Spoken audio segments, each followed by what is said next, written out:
বড় ব্যবসা শুরু করতে গেলে লাগে বড় পুঁজি, সাথে ঝুঁকিও। আর বিপরীতে একটি ছোট ব্যবসার জন্য শুধু পুঁজিই কম লাগে না, তার সাথে সাথে ঝুঁকিও কম।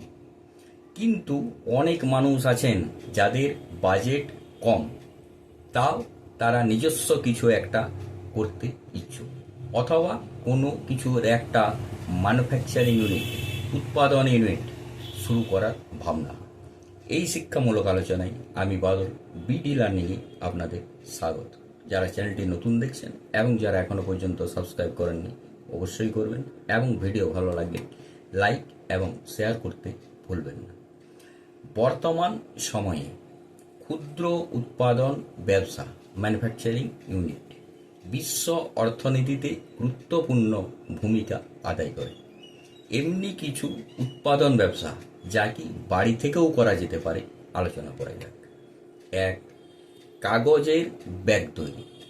পলিথিন ব্যাগের উপর বিভিন্ন রকমের নিষেধাজ্ঞার ফলে এই কাগজের তৈরি ব্যাগের চাহিদা দিন প্রতিদিন বেড়েই চলেছে। আর এর জন্য মেন দরকার পড়ে ক্রাফট পেপার।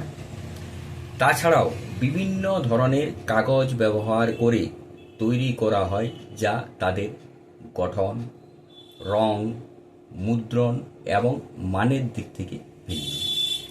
এই ব্যাগ মেশিন সরঞ্জাম লাগিয়ে অনায়াসে তৈরি করা যায়। আর যদি কেউ মনে করে থাকেন ম্যানুয়ালভাবে করবেন, সেটাও করা যেতে পারে, তবে এই প্রক্রিয়ায় উৎপাদন স্লো হতে পারে। এই ব্যবসাটি উৎপাদন ব্যবসা হিসেবে বেছে নেওয়া যেতে পারে। 2. বাজারের ডিমের ট্রে তৈরি। যারা জটিল বা কষ্টকর উৎপাদন প্রক্রিয়ায় যেতে চান না, তাদের জন্য এই ডিমের ট্রে তৈরি সবচেয়ে লাভজনক হতে পারে। বর্তমান সময়ে ডিমের একটা বিশাল চাহিদার কারণে এই ট্রেরও একটা চাহিদা বৃদ্ধি পেয়ে যাচ্ছে। এই শিল্পের জন্য একটি স্বয়ংক্রিয় ডিম ট্রে মেশিন এবং পর্যাপ্ত জল এবং শক্তি প্রয়োজন। আর কাঁচামাল হিসেবে পাল্প বা প্রাকৃতিক তন্তু, পুরাতন সংবাদপত্র, পুরাতন বই ইত্যাদির মতো বর্জ্য পদার্থ। 3. ন্যাপথলিন বল তৈরি। এই ন্যাপথলিন বল টয়লেট, প্রস্রাবঘর এবং গৃহস্থলীর বিভিন্ন কাজে আসে বা লেগে থাকে, এবং এর চাহিদা সবসময়। আর এখনকার মানুষ পরিষ্কার পরিচ্ছন্নতার ব্যাপারে অনেক সচেতন।